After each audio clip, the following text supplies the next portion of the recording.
أما بعد فأعوذ بالله من الشيطان الرجيم بسم الله الرحمن الرحيم ووالد وما ولد صدق الله مولانا العظيم إن الله وملائكته يصلون على النبي يا أيها الذين آمنوا صلوا عليه وسلموا تسليما الصلاة والسلام عليك يا رسول الله وعلى آلك وأصحابك يا حبيب الله الصلاة والسلام عليك يا رسول الله وعلى آلك وأصحابك يا حبيب الله.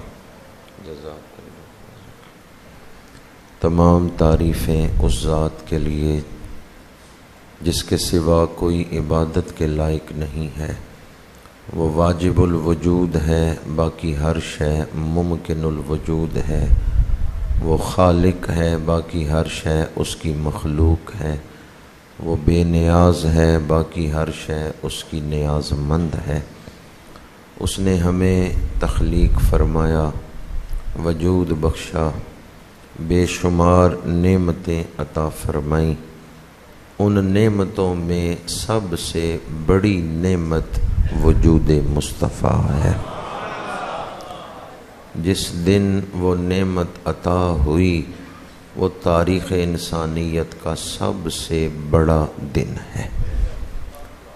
کوئی اور نعمت ایسی نہیں ہے کہ جسے ہم حضور کے ساتھ موازنہ کر سکیں. اس دنیا کی ہر نعمت سے حضور افضل ہیں، اعلیٰ ہیں. تو جس دن وہ سب سے بڑی نعمت ہمیں ملی ہے وہ تاریخ کا سب سے بڑا دن ہے. جنت نعمتوں کا گھر ہے، لیکن جنت حضور کے نور پاک سے بنائی گئی ہے، اور جنت میں وہی جائے گا جو حضور کا کلمہ پڑھنے والا ہے. تو سب نعمتوں سے بڑی نعمت حضور کا وجود پاک ہے. آج کا دن اس اعتبار سے سب سے بڑا دن ہے. قرآن پاک میں اللہ کریم نے فرمایا وَذَكِّرْهُمْ بِأَيَّامِ اللَّهِ، اللہ کے دن لوگوں کو یاد دلاؤ کہ وہ اللہ کے دنوں کو یاد رکھیں. اب اللہ کے دن کون سے دن ہیں؟ اللہ تو اس سے پاک ہے کہ پیدائش ہو یا وفات ہو یا سفر ہو، اس سے تو اللہ پاک ہے. تو اللہ کے دن کون سے دن ہیں؟ اگر تخلیق کے اعتبار سے دیکھیں تو ہر دن اللہ نے ہی بنایا ہے. کون سا دن ہے جو اللہ نے نہیں بنایا؟ تو پھر اللہ کے دن کون سے ہیں؟ مفسرین فرماتے ہیں جس دن اللہ کوئی نعمت عطا فرماتا ہے کسی قوم کو، وہ دن اللہ کا دن ہے کہ اللہ کی نعمت کو یاد کرو، اللہ کا شکر ادا کرو، اللہ کی بندگی اپناؤ. تو آج کا دن ایام اللہ میں سے ہے، اللہ کے دنوں میں سے ہے، اس لیے کہ آج کے دن اللہ کی سب سے بڑی نعمت ہمیں عطا کی گئی ہے. اتنی بڑی نعمت ہے کہ ہم ساری زندگی شکرانہ کرتے رہیں تو شکرانہ نہیں کر سکتے. ہمارا علم تھوڑا ہے اور رسول اللہ کی شانیں افضل ہیں اور اعلیٰ ہیں. تو آج کا دن جہاں خوشیوں کا دن ہے وہیں شکرانے کا دن ہے. میں آپ کی خدمت میں گزارش کروں گا کہ 2 نفل شکرانے کے ادا کریں کہ یا اللہ تیرا شکر ہے تو نے ہمیں اپنا محبوب عطا فرمایا ہے. 2 نفل شکرانے کے ادا کر کے حضرت ابراہیم علیہ السلام کو ایصال ثواب کریں، کیونکہ حضرت ابراہیم علیہ السلام نے دعا مانگی تھی کہ یا اللہ اپنا محبوب عطا فرما دے، شانوں والا رسول عطا فرما دے. تو حضرت ابراہیم نے حضور مانگے تو تو ہمارے اوپر احسان ہے یا نہیں ہے؟ اس لیے شکرانے کے 2 نفل ادا کریں، حضرت ابراہیم علیہ السلام کو ایصال ثواب کر دیں۔ جہاں آج کے دن خوشیاں منائی جا رہی ہیں اور شکرانہ ادا کیا جا رہا ہے، وہیں آج کے دن حضور کے میلاد پاک کا ذکر کر کے، آپ کی عظمت کے نعرے بلند کر کے برکتیں حاصل کی جا رہی ہیں۔ ذکر میلاد حصول برکت کا آسان ترین وظیفہ ہے۔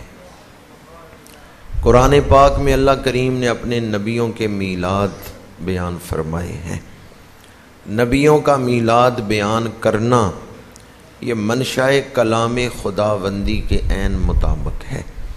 حضرت ابراہیم علیہ السلام، حضرت موسیٰ علیہ السلام، حضرت عیسیٰ علیہ السلام، حضرت یحییٰ، ان نبیوں کا میلاد اللہ نے خود قرآن میں بیان فرمایا ہے۔ تو اس سے پتہ چلا کہ نبیوں کے میلاد کا ذکر کرنا یہ منشاء قرآن کے عین مطابق ہے۔ وہ نبی جو ہمارے آقا کریم کے مقتدی بن کے کھڑے ہوئے، جب ان کا میلاد بیان کرنا یہ اللہ تعالیٰ کے عمل پاک سے ثابت ہے، قرآن پاک میں اس پر آیات موجود ہیں، تو امام الانبیاء کا ذکر کتنی برکتوں کا حامل ہوگا۔ اور میلاد کے ذکر سے عقیدے کی اصلاح بھی ہوتی ہے اور شرک سے یہ امت بچ جاتی ہے۔ اس لیے کہ جب ہم میلاد بیان کرتے ہیں تو اس چیز کا تذکرہ آتا ہے کہ حضور کی ولادت ہوئی ہے۔ اللہ ولادت سے پاک ہے، تو جب ہم حضور کا میلاد بیان کرتے ہیں اس سے شرک ختم ہو جاتا ہے۔ ہم حضور کو اللہ کا محبوب تو مانتے ہیں، نبیوں کا امام بھی مانتے ہیں، خاتم النبیین مانتے ہیں، بے مثل شانوں کا مالک حضور کو مانتے ہیں، لیکن حضور الہ نہیں ہے، اللہ کے بندے ہیں۔ جب ہم میلاد بیان کرتے ہیں تو اس سے شرک ختم ہو جاتا ہے۔ تو میلاد شریف بیان کرنا یہ کئی برکات حاصل کرنے کا ذریعہ ہے، سبب ہے۔ تو آج چونکہ دن ہے میلاد شریف کا، میں آپ کے سامنے حضور کا میلاد پاک ہی بیان کر رہا ہوں۔ اللہ پاک حق گوئی کی توفیق عطا فرمائے۔ قرآن پاک کے جو مقدس کلمات خطبہ کے دوران تلاوت کرنے کا شرف حاصل ہوا، ان میں اللہ پاک نے قسم بیان کی ہے، وَوَالِدٍ وَمَا وَلَدَ، قسم ہے والد کی اور قسم ہے پیدا ہونے والے کی۔ مفسرین نے لکھا ہے وما ولد سے حضور مراد ہے، تو والد سے کون مراد ہے؟ بعض مفسرین نے کہا حضرت آدم علیہ السلام کی قسم ہے، حضرت ابراہیم علیہ السلام کی قسم ہے، یا حضرت عبداللہ حضور کے والد گرامی ان کی قسم ہے۔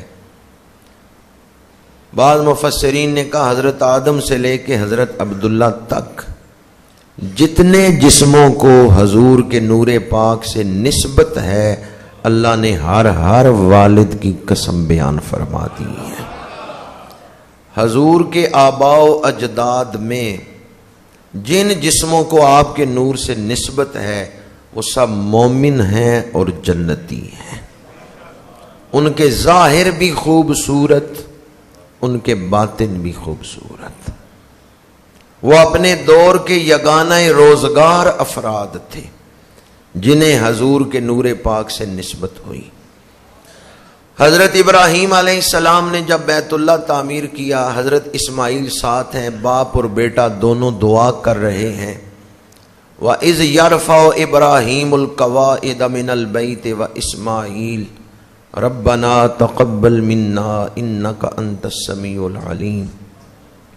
ربنا وجعلنا مسلمین لک ومن ذریتنا امتا مسلمتا لک،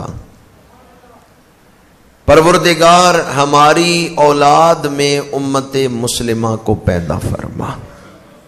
کیا دعا مانگی حضرت ابراہیم نے ہماری؟ جب ہم یہ آیت پڑھتے ہیں تو عام طور پہ اپنی طرف خیال آتا ہے کہ ہم امت مسلمہ ہیں، اور حضرت ابراہیم نے ہمارے لیے دعا مانگی۔ آیت کے عموم میں تو ہم شامل ہیں کہ ہم امت مسلمہ ہیں، لیکن مفسرین کہتے ہیں کہ اس آیت میں جو الفاظ ہیں وَمِن ذُرِّيَّتِنَا، ہماری اولاد میں امت مسلمہ کو پیدا فرما۔ یہ ذریت کا جو لفظ آ گیا اس کا معنی کیا ہے؟ اولاد کی جو قید آپ نے لگا دی ہے۔ تو اس آیت کی تفسیر میں مفسرین نے لکھا ہے حضرت ابراہیم سے لے کر رسول اللہ صلی اللہ علیہ وآلہ وسلم کی آمد تک حضرت ابراہیم کی اولاد میں ہمیشہ ایسے افراد موجود رہے ہیں، چاہے وہ تعداد میں کتنے تھوڑے ہوں، لیکن آپ کی اولاد ساری کی ساری کبھی مشرک نہیں ہوئی۔ آپ کی اولاد میں ایک جماعت ایسی موجود رہی ہے جو امت مسلمہ کہلاتی رہی ہے۔ چونکہ آپ نے دعا مانگی ہماری اولاد میں، حضرت اسماعیل نے اس پر آمین کہی، تو ہر دور کے اندر حضرت ابراہیم کی اولاد میں، رسول اللہ کی آمد سے پہلے کی بات کر رہا ہوں، ایسے افراد موجود رہے جو امت مسلمہ کہلا سکتے تھے، جنہوں نے کفر نہیں کیا۔ ہر دور میں حضرت ابراہیم کی اولاد میں ایسے افراد تھے جو خدائے واحد کو مانتے تھے اور دین ابراہیمی پر عمل کرتے تھے۔ یہی حضور کے آباء و اجداد ہیں۔ جب حضرت ابراہیم نے دعا مانگی تو آمین کس نے کہی ہے؟ اور ہمارے آقا کریم کا شجرہ حضرت اسماعیل سے ہی ملتا ہے۔ جنہوں نے آمین کہی ہے انہی کی اولاد میں اللہ نے حضور کو بھیجا ہے۔ حضرت ابراہیم کے دوسرے بیٹے ہیں جناب اسحاق۔ حضرت اسحاق کی اولاد میں ہزاروں نبی پیدا ہوئے ہیں، حضرت یعقوب، حضرت یوسف، حضرت داود، حضرت سلیمان، حضرت موسیٰ، حضرت ہارون، یہ سب حضرت اسحاق کی اولاد میں ہیں۔ اب اللہ کی تقسیم دیکھیں، حضرت اسماعیل اور حضرت اسحاق دونوں بھائی ہیں۔ حضرت اسماعیل کی اولاد میں آپ کے بعد صرف ایک نبی آئے ہیں، ہمارے آقا کریم۔ حضرت اسماعیل سے لے کر رسول اللہ تک درمیان میں کسی نے نبوت کا اعلان نہیں کیا، دعویٰ نہیں کیا۔ اور دوسری طرف حضرت اسحاق، ان کی اولاد میں ہزاروں نبی آئے، باپ نبی، بیٹا نبی، پوتا نبی، پڑپوتا نبی۔ مثلا باپ حضرت اسحاق نبی ہیں، بیٹے یعقوب نبی ہیں، پوتے یوسف نبی ہیں، اور اوپر پردادا حضرت ابراہیم وہ بھی نبی ہیں۔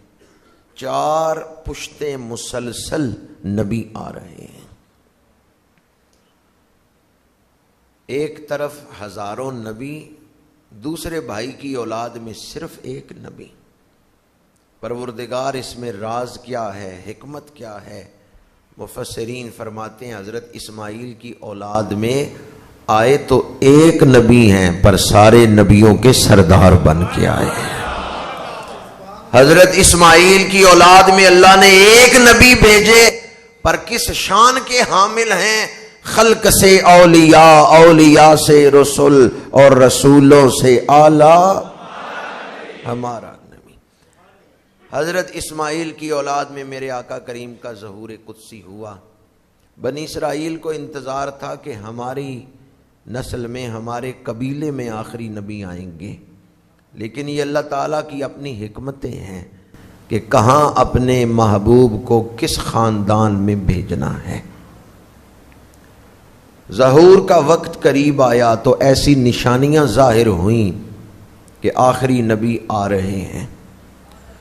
جب حضرت عبداللہ کا میلاد ہوا تو یہودیوں نے اعلان کیا تھا کہ آخری نبی کے والد پیدا ہو گئے ہیں۔ تاریخ الخمیس میں ہے، یہودیوں کے پاس حضرت یحییٰ علیہ السلام کا ایک جبہ تھا. جب حضرت یحییٰ کو شہید کیا گیا تو آپ کا خون اس جبے پہ لگ گیا تھا. یہودیوں نے اس جبے کو بڑا دھویا لیکن خون کے داغ نہیں اترے. یہودی علماء نے اپنی اولادوں کو یہ نشانی بتائی تھی کہ جس دن اس سفید جبے سے سرخ داغ خود بخود اتر جائیں، اڑ جائیں، تو سمجھنا آخری نبی کے والد دنیا میں آ گئے ہیں. اب آخری نبی کا ظہور قریب ہے، لہذا ان کی تلاش تیز کر دینا. تاریخ الخمیس میں ہے، یہودیوں نے دیکھا ایک دن کہ وہ جبہ جو سفید تھا اور پہلے اس پہ خون کے سرخ نشان تھے اب نظر نہیں آ رہے، سفید دودھ کی طرح وہ جبہ چمک رہا ہے. تو یہودیوں نے کہا آخری نبی کا ظہور قریب ہے، ان کے والد دنیا میں آ چکے ہیں. حضور کے والد گرامی کو اللہ نے خاص نشانیاں عطا فرمائیں. حضرت جناب عبداللہ انتہائی خوبصورت تھے. جس طرح میں نے پہلے کہا جن وجودوں کو نسبت ہو گئی میرے آقا کریم سے، ان کے ظاہر بھی خوبصورت، ان کے باطن بھی خوبصورت.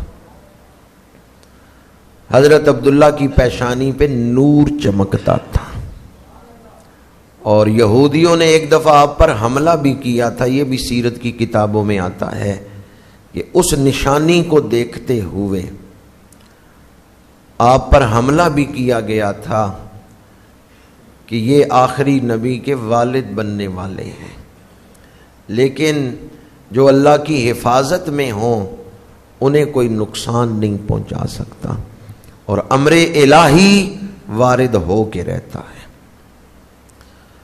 حضرت عبداللہ کی شادی ہوئی حضرت بی بی آمنہ، سیدہ آمنہ رضی اللہ تعالی عنہا کے ساتھ. کائنات کے خوش نصیب ترین والدین ہیں جنہیں والدین مصطفیٰ ہونے کا اعزاز حاصل ہے. والدین مصطفیٰ کس قدر عظمت والی ہستیاں ہیں. علامہ محمود آلوسی لکھتے ہیں کہ جو حضور کے والدین کی شان بیان کرے مرتے دم اس کی زبان پہ کلمہ جاری ہو جائے گا.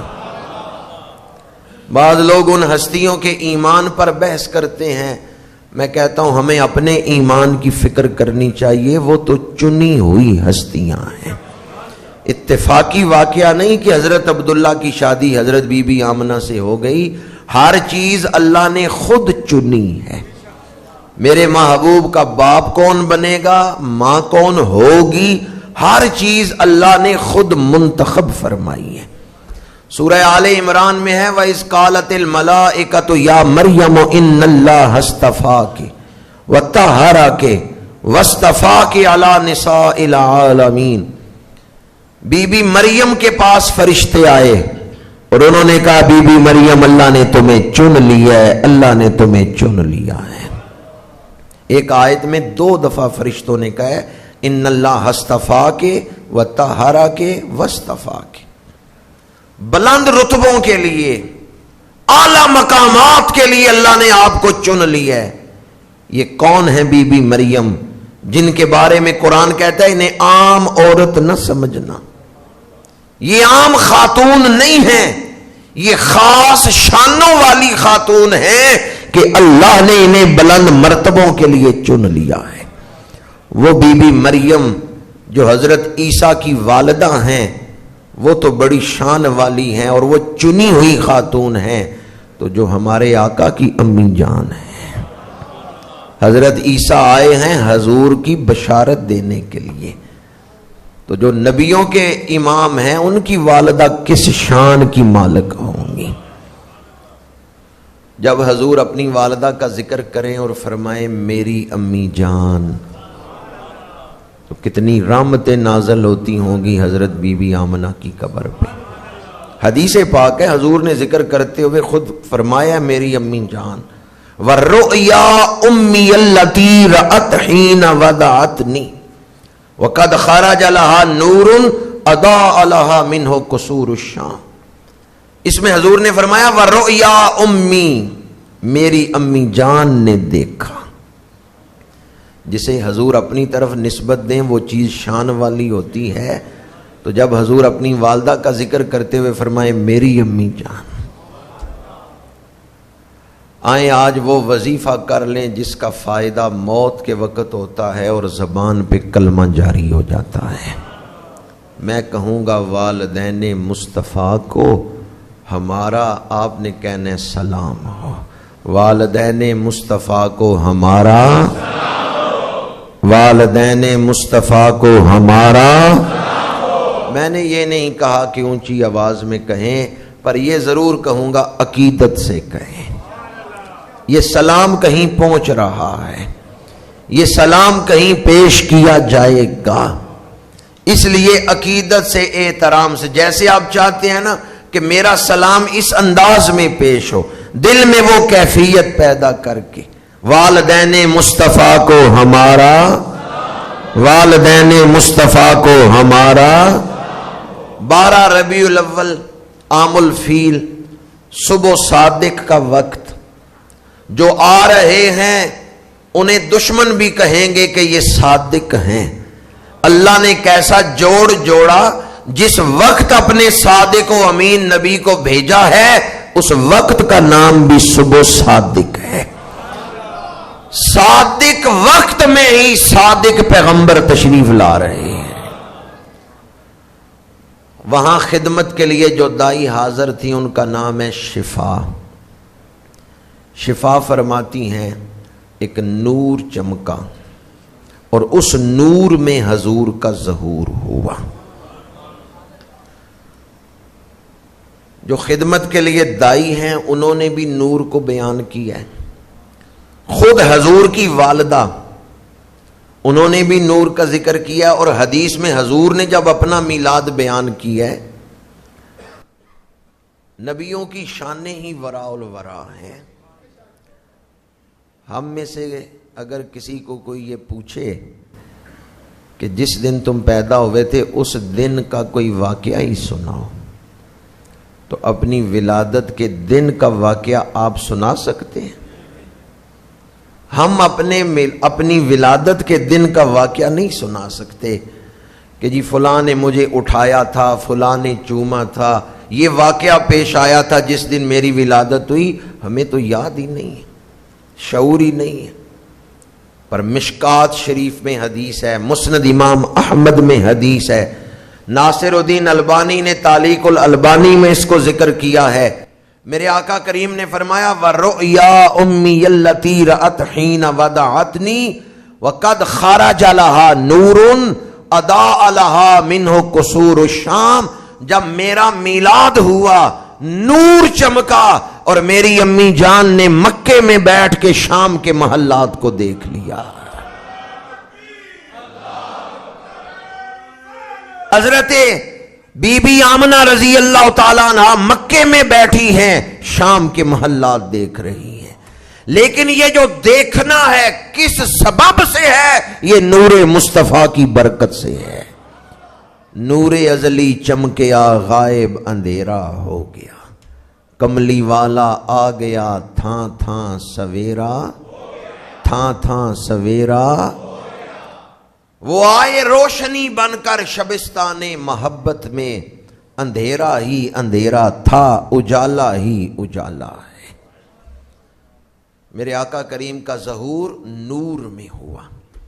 قرآن پاک میں اللہ کریم نے فرمایا قد جاءکم من اللہ نور و کتاب مبین، اور خود حضور نے فرمایا قد خرج لہا نور، میری امی جان کے لیے نور چمکا جس میں انہوں نے شام کے محلات کو دیکھ لیا.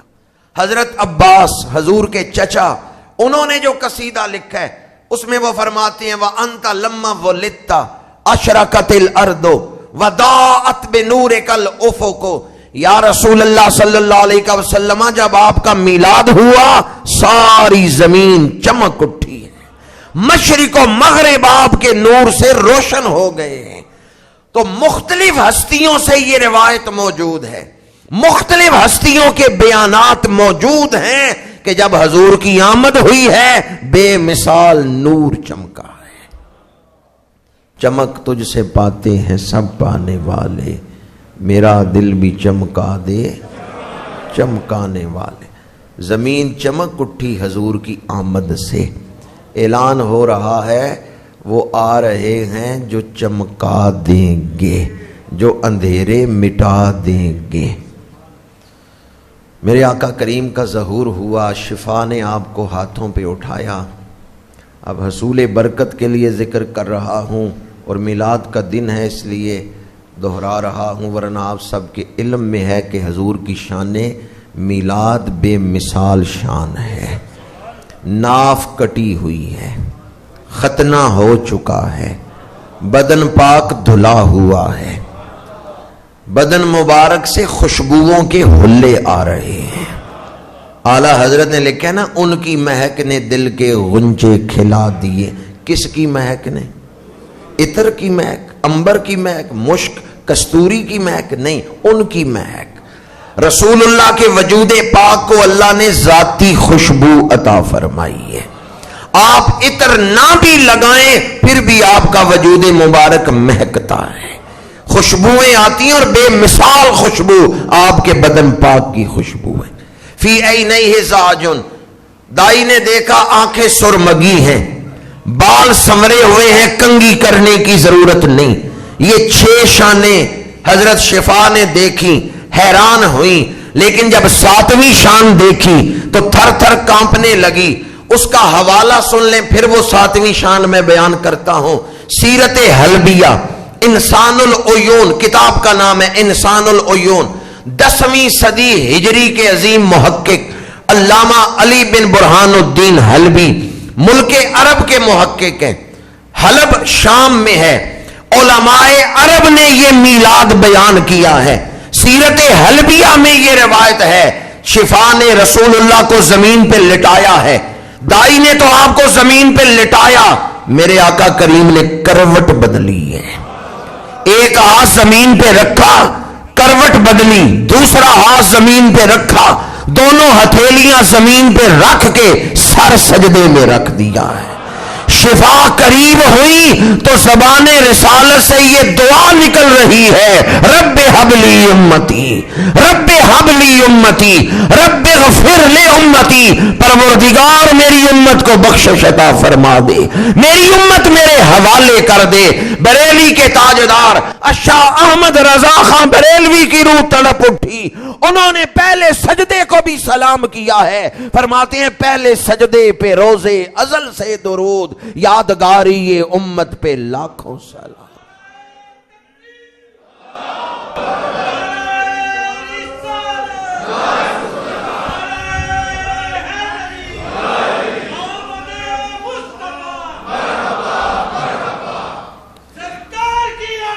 مرحبا مرحبا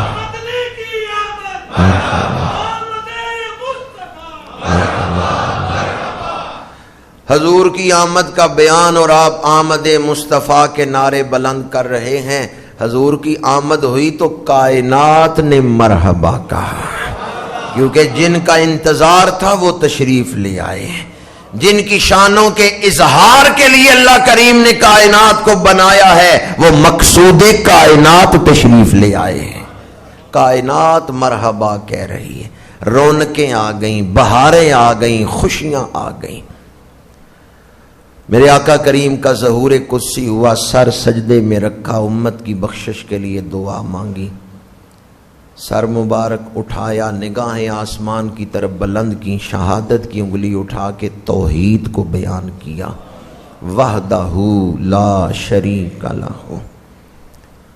مختلف اسناد سے یہ روایت سیرت کی کتابوں میں اور میلاد کی کتابوں میں موجود ہے، مختلف اسناد سے. اور کثرت اسناد ضعف کو دور کر دیتا ہے. اس کے باوجود بعض لوگوں نے کہا کہ ہم اس روایت کو نہیں مانتے کہ ایک دن کی عمر میں حضور نے سجدہ کیا یا انگلی اٹھا کے اعلان توحید کیا. ان سے پوچھیں کیوں نہیں مانتے؟ کہتے ہیں ایک دن کی عمر میں بچہ طاقت نہیں رکھتا، شعور نہیں رکھتا کہ سجدہ کیا چیز ہے۔ میں کسی عام بچے کی ولادت بیان کر رہا ہوں یا میلاد النبی بیان کر رہا ہوں؟ یہ عام بچے کی پیدائش نہیں بیان ہو رہی، میں تو کہہ رہا ہوں دعائے ابراہیمی کا ظہور ہوا ہے، بشارت عیسیٰ کا ظہور ہوا ہے۔ میں نے یہ کب کہا کہ عام بچہ پیدا ہوا اور اس نے سر سجدے میں رکھا ہے؟ میں تو کہہ رہا ہوں حجت الہیہ کا ظہور ہوا ہے، برہان الوہیت آئے ہیں، رحمت للعالمین آئے ہیں۔ تو ان جہانوں کے نام بھی نہیں جانتا جن جہانوں میں میرے آقا کی رحمتیں برس رہی ہیں۔ یہ عام بچے کی ولادت نہیں بیان ہو رہی، یہ رحمت للعالمین کا میلاد بیان ہو رہا ہے، یہ خاتم النبیین کا ذکر پاک ہو رہا ہے، یہ سراج منیرہ کی آمد بیان ہو رہی ہے۔ ان جیسا اللہ نے کوئی دوسرا بنایا ہی نہیں ہے۔ جو خدا دکھائے بغیر خدا منوانے آئے ہیں، یہ ان کا میلاد بیان ہو رہا ہے۔ یہ کسی عام بچے کی پیدائش ہے۔ آپ نے عام بچے کو معیار آپ کے ذہن میں عام بچہ آیا کس طرح کہ جی عام بچہ ایسے نہیں کر سکتا، عام بچہ ایسے نہیں کر سکتا؟ یہ عام بچے کا ذکر ہو ہی نہیں رہا، یہ تو ان کا ذکر ہو رہا ہے جو ہمارا ایمان ہے۔ اور بعض لوگ خوبصورت لفظوں سے اعتراض کرتے ہیں، کہتے ہیں فطرت کے خلاف ہے۔ فطرت نہیں کہ ایک دن کی عمر میں بچہ کلام کرے یا سجدہ کرے۔ میں کہتا ہوں فطرت جس نے بنائی ہے نا، فاطر، اللہ فاطر السماوات والارض، وہ فاطر حضور پہ درود بھیجتا ہے۔ کبھی فطرت کو معیار بنا کے رسول اللہ کی شانیں نہ تولنا، فطرت حضور کے ہاتھوں پہ مسخر ہے۔ بخاری شریف میں حدیث پاک ہے، آپ احد پہاڑ پہ تشریف لے گئے، پہاڑ خوشی سے جھومنے لگا تو حضور نے ایڑی ماری، اور ایڑی مار کے کہا پہاڑ احد ٹھہر جا، اسبت احد، احد ٹھہر جا۔ پہاڑ ٹھہر گیا یا نہیں؟ تو فطرت آپ کے ہاتھوں میں مسخر ہے، اللہ نے آپ کو اختیار دی۔ پتھر کا پانی پہ تیرنا فطرت ہے یا خلاف فطرت؟ خلاف فطرت ہے، لیکن حضور حکم دیں تو پتھر خلاف فطرت پانی پہ تیرنے لگتا ہے، درخت زمین پہ دوڑنے لگتے ہیں، انگلی اٹھائیں چاند دو ٹکڑے ہو جاتا ہے۔ او پتھراں نو کلمے پڑھا جاندا ہے، او گنگیاں نو گلاں کرا جاندا ہے، او سکیاں کھجوراں اگا جاندا ہے، میرے آقا دا رتبہ خدا جاندا ہے۔ 12 ربیع الاول کی صبح ہو، وہ محبوب تشریف لائے ہیں، اللہ نے جن کے ہاتھوں پہ فطرت کو مسخر کر دیا ہے۔ حضور کی آمد پاک ہوئی، حضرت عبد المطلب میرے آقا کریم کے دادا جان، وہ اس وقت کعبہ شریف کے پاس تھے۔ انہوں نے دیکھا کعبہ حضرت عبداللہ کے گھر کی طرف جھکتا ہوا نظر آ رہا ہے۔ انہیں خبر دی گئی کہ اللہ نے آپ کو پوتا دیا ہے، تو وہ خوشی خوشی کعبہ شریف سے چلے حضرت عبداللہ کے گھر کی طرف۔ آپ میں سے کئی لوگوں نے زیارت کی ہوگی کہ راستے میں صفا مروہ آتے ہیں، پھر حضرت عبداللہ کے گھر کی طرف جبل ابو قبیس کی طرف جائیں تو حضرت عبداللہ کا گھر آتا ہے۔ خوشی خوشی آپ آ رہے ہیں، وہاں قریش کی چند خواتین موجود ہیں حضرت بی بی آمنہ کی خدمت میں، یہی حضرت شفا جن کا میں تذکرہ کر رہا ہوں، انہوں نے رسول اللہ کو اٹھایا ہے اور حضرت عبد المطلب کی گود میں دے رہی ہیں، اور ساتھ کہہ رہی ہیں کہ اے سید القریش، جب آپ اپنے پوتے کو دیکھیں گے تو آپ کہیں گے میری آنکھ نے آج تک اتنا سونا دیکھا ہی نہیں ہے، ایسا حسن ہے آپ کے پوتے کا۔ یہ رسول اللہ کی زیارت سے پہلے شفا نے کہا ہے کہ اے عبد المطلب، جب آپ اپنے پوتے کو دیکھیں گے، اے سید القریش، جب آپ اپنے پوتے کو دیکھیں گے تو آپ کہیں گے میری آنکھ نے آج تک اتنا سونا نہیں دیکھا۔ جناب عبد المطلب کا شوق اور بڑھ گیا، کہا جلدی مجھے میرا پوتا دکھاؤ۔ شفا نے رسول اللہ گود میں ڈالے تو حضرت عبد المطلب کی آنکھیں ٹھنڈی ہو گئیں، دیدار مصطفیٰ کر کے اندر سکون اتر گیا۔ یا اللہ جو اس پہ سبحان اللہ کہ اسے حضور کا دیدار عطا فرما۔ کیسا لمحہ ہوگا جب حضرت عبد المطلب کی پہلی نظر پڑی ہوگی حضور کے حسن پہ، یا پھر تصور کر لیں کیسا لمحہ ہوگا جب ہمیں حضور کی زیارت ہوگی۔ لمحہ تو وہ آئے گا نا، اس طرف ہم بڑھ رہے ہیں۔ کاف گیسو ہا دہن یا ابرو آنکھیں عین ساتھ، کاف ہا یا عین ساتھ ان کا ہے چہرہ نور۔ حضرت عبد المطلب نے جب دیکھا نا حضور کا رخ انور تو کہنے لگے شفا تو کیا کہہ رہی تھی کہ میں جب اپنے پوتے کو دیکھوں گا تو کہوں گا کہ میری آنکھ نے ان جیسا خوبصورت آج تک نہیں دیکھا۔ ایک میں کیا، انہیں جو بھی دیکھے گا وہ کہے گا ان جیسا صاحب جمال نہیں میں نے دیکھا۔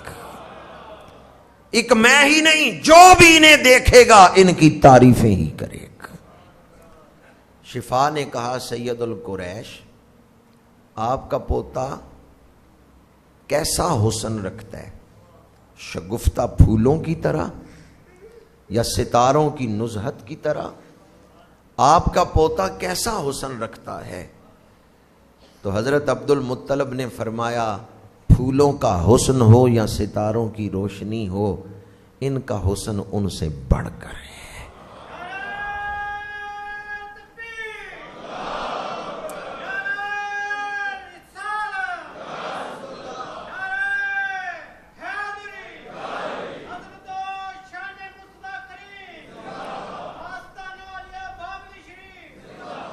کسی چیز کے حسن سے ان کے حسن کو تشبیہ نہیں دی جا سکتی، ان کا حسن اپنی مثال آپ ہے، ان کا حسن اپنی مثال آپ ہے۔ کوئی اور چیز رسول اللہ جتنی حسین نہیں۔ شفا نے کہا آپ اپنے پوتے کا نام کیا رکھیں گے؟ تو حضرت عبد المطلب نے فرمایا میں ان کا نام رکھتا ہوں محمد۔ نام تو اللہ نے رکھا ہے، رکھوایا حضرت عبد المطلب کی حضرت جناب عبداللہ کی، حضرت عبد المطلب رسول اللہ کے دادا جان ان کی زبان سے ہے۔ اور بعض روایتوں میں ہے کہ آپ کی والدہ نے آپ کا نام رکھا ہے احمد اور والد گرامی نے محمد، دادا جان نے محمد۔ قرآن پاک میں 4 آیتیں ہیں جن میں آپ کا نام محمد آیا ہے، اور 1 آیت ہے جس میں آپ کا نام احمد آیا ہے۔ لہٰذا یہ دونوں ذاتی نام محمد اور احمد قرآن پاک سے ثابت ہے۔ ابھی میں آپ کے سامنے بیان کر رہا تھا کہ رسول اللہ کے والدین جو ہیں ایمان والے ہیں، تو اس پر ایک دلیل یہ نام بھی ہے۔ دور جاہلیت میں کچھ ایسے نام بھی رکھے جاتے تھے کہ جب وہ غلط نام والا جو نام شرعاً درست نہیں کلمہ پڑھتا، حضور کی بارگاہ میں حاضر ہوتا تو حضور اس کا نام بدل دیتے۔ مثلا کسی صحابی کا نام دور جاہلیت میں ہے عبد الشمس، سورج کا بندہ، تو جب انہوں نے کلمہ پڑھا تو حضور نے ان کا نام رکھ دیا عبداللہ، نام بدل دیا۔ پر جو رسول اللہ کا نام رکھا گیا ہے کیا وہ بدلنے کی کوئی ضرورت تھی؟ پتہ چلتا ہے نام رکھنے والے دین ابراہیمی پر تھے۔ نام رکھنے والوں نے جو نام رکھا ہے وہ نام رکھنے والے حفاظت الہیہ میں چل رہے تھے اور قدرت کی رہنمائی میں چل رہے تھے، ورنہ دور جاہلیت میں ایسے نام بھی رکھے جاتے تھے کہ جو نام شریعت محمدیہ کے مطابق درست نہیں تھے۔ پر میرے آقا کریم کا جو نام رکھا گیا محمد، اتنا پیارا نام ہے، مبالغہ نہیں ہے، حقیقت ہے۔ 1000 بار بشویم دہن بمشک گلاب، ہنوز نامے تو گفتن کمال بے ادبیست۔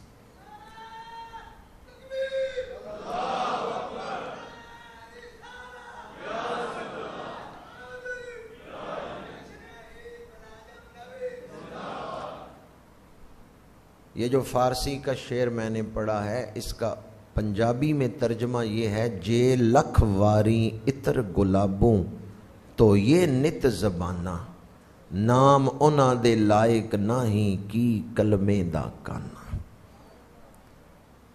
اگر ہم 1,00,000 مرتبہ اپنی زبان کو عطر گلاب سے دھو لیں، پھر بھی حضور کا ذکر کرنے کے لائق ہماری زبانیں۔ یہ بات یاد رکھیں، میرے آقا کریم کی ذات اعلیٰ ہے، عرفہ ہے، تو حضور کا نام بھی اعلیٰ ہے، عرفہ ہے۔ اللہ نے حضور کی ذات پاک کی محبوبیت مخلوق کے دلوں میں ڈال دی ہے۔ انبیاء کرام، فرشتے، انسان، جمادات، نباتات سب حضور سے محبت کرتے ہیں۔ تو جیسے اللہ نے حضور کی ذات کی محبوبیت دلوں میں ڈال دی ہے، اسی طرح آپ کے نام کی محبوبیت بھی دلوں میں ڈال دی ہے۔ آپ کے نام سے بھی لوگ محبت کرتے ہیں۔ کیا خیال ہے جب میں آپ کا نام لے رہا ہوں دل میں خوشی نہیں اٹھتی، محبت کی لہر نہیں پیدا ہوتی؟ جیسے ہمارے علماء نے حضور کی ذات پاک، سیرت، کمالات اور صفات پہ کتابیں لکھی ہیں، اسی طرح آپ کے اسم مبارک پر بھی کتابیں لکھی۔ جیسے آپ کی ذات و صفات پہ کتابیں ہیں، اسی طرح آپ کے اسماء مبارکہ پر بھی کتابیں ہیں۔ قاضی عیاض رحمۃ اللہ تعالی علیہ نے وہ نام اکٹھے کیے جو قرآن میں آئے ہیں، وہ نام اکٹھے کیے جو حدیث میں آئے ہیں، اور بعض علماء نے رسول اللہ کے 1000 سے زیادہ نام جمع کیے ہیں جو قرآن اور حدیث سے ثابت ہیں۔ لیکن ان میں سب سے زیادہ شان والا نام کون سا ہے؟ وہ جو کلمے میں ذکر ہوا ہے، لا الہ الا اللہ محمد الرسول اللہ صلی اللہ علیہ وآلہ وسلم۔ ویسے آپ رؤوف بھی ہیں، رحیم بھی ہیں، یہ قرآن پاک سورہ توبہ میں آپ کا نام ہے۔ یاسین بھی ہیں، طٰہٰ بھی ہیں، عاقب بھی ہیں، حامد بھی ہیں، حماد بھی ہیں، اور محمود بھی ہیں۔ آپ کے بے شمار نام ہیں، جتنی صفتیں اتنے نام، بے شمار نام ہیں، لیکن سب سے شان والا نام وہ ہے جو کلمے میں بیان ہوا ہے۔ جو نام ہم لے کے کلمہ پڑھتے ہیں وہ ناموں میں سب سے پیارا نام ہے۔ اور کیسا نام ہے جو نام کلمے میں لیتے ہیں نا، تشریح نہیں کروں گا، سمجھنا آپ نے خود ہی ہے کہ جب یہ نام لیتے ہیں تو 2 ہونٹ آپس میں، زباں پہ بارے الہا یہ کس کا نام آیا کہ میرے نطق نے بوسے میری زباں کے لیے۔ جب یہ نام لیتے ہیں تو نیچے والا اوپر والے سے، بس تشریح نہیں کر سکتا، یہ نام ملانے والا نام ہے۔ یہ نام جب لیا جائے گا نیچے والا ہونٹ اوپر والے ہونٹ سے مل جاتا ہے، یہ ملانے والا نام ہے۔ لا الہ الا اللہ محمد الرسول اللہ صلی اللہ علیہ وآلہ وسلم۔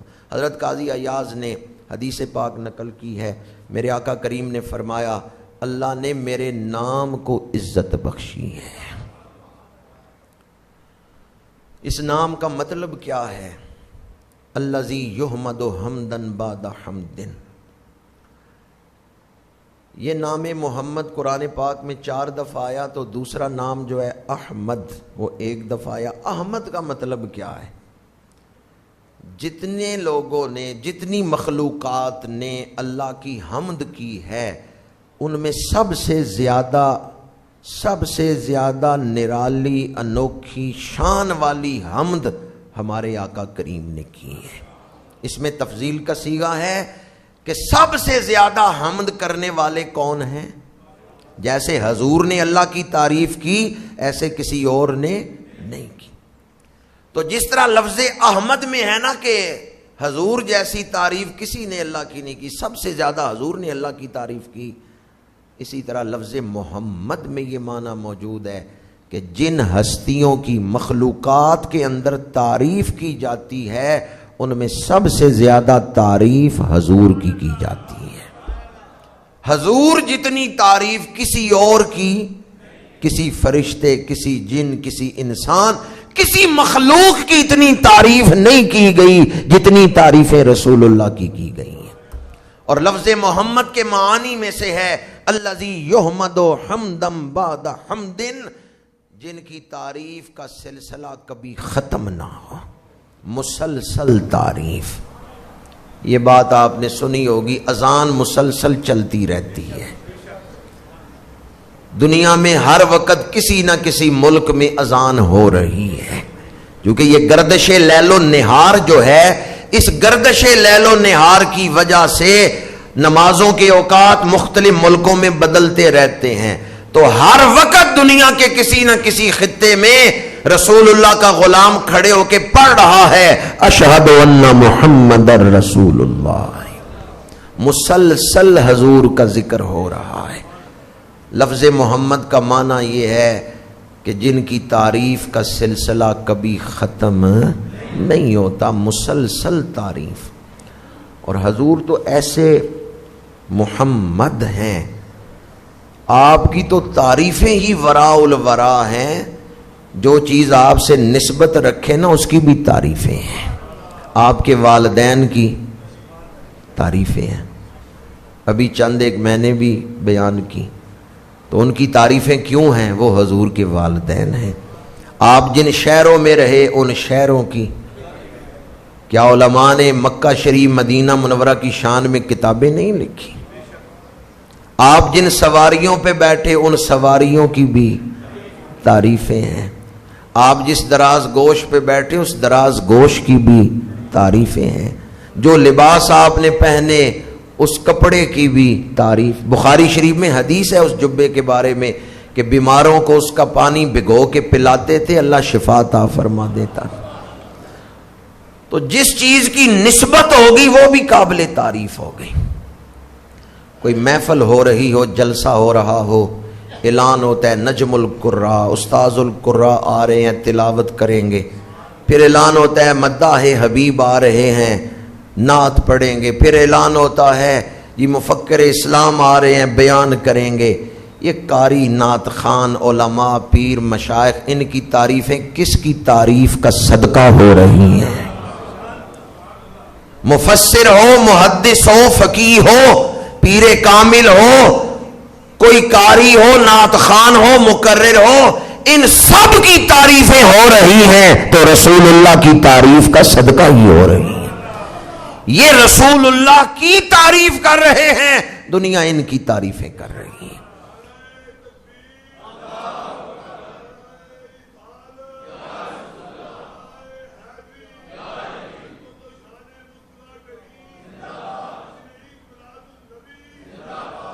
لفظ محمد کا معنی کیا ہے؟ جن کی تعریف کبھی ختم، مسلسل جن کی تعریف ہو۔ ایمان سے بتائیں، حضرت بلال کا نام آئے دل میں محبت نہیں پیدا ہوتی؟ ہم جو حضرت بلال کی تعریف کرتے ہیں یہ کس کی تعریف کا صدقہ ہے؟ خواجہ ویسے کرنی کی تعریف کرتے ہیں یہ کس کی تعریف کا صدقہ ہے؟ ولیوں کی، غوث و قطبوں کی تعریفیں ہم کرتے ہیں، یہ کس لفظ محمد کا فیض ہے؟ حضور کیسے تعریف کیے گئے ہیں کہ آپ کی ذات، آپ کی صفات، آپ کے کمالات وہ تو اعلیٰ درجے میں لائق تعریف ہے۔ جو حضور کا بن جائے زمانہ اس کی بھی تعریفیں کر رہا ہے۔ بخاری ہو رہی ہے، امام بخاری نے یہ روایت نقل کی، امام بخاری نے یہ روایت نقل کی۔ بخاری کون ہیں؟ انہوں نے حضور کی حدیثیں جمع کی۔ دامن مصطفیٰ سے جو لپٹا وہ یگانہ ہو گیا، جس کے حضور ہو گئے اس کا زمانہ ہو گیا۔ آج کا دن تاریخ کا سب سے بڑا دن ہے۔ آج کے دن کی تعریف بھی کس کے صدقے ہو رہی ہے؟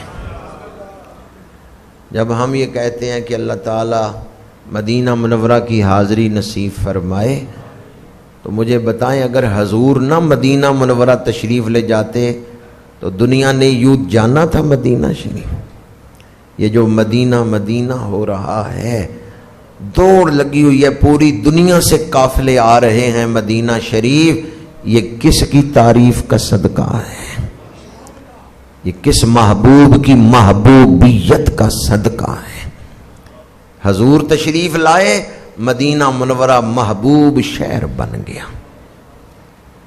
تو جو حضور کا بن گیا، اقبال سے پوچھا گیا اندھیرا بڑا ہے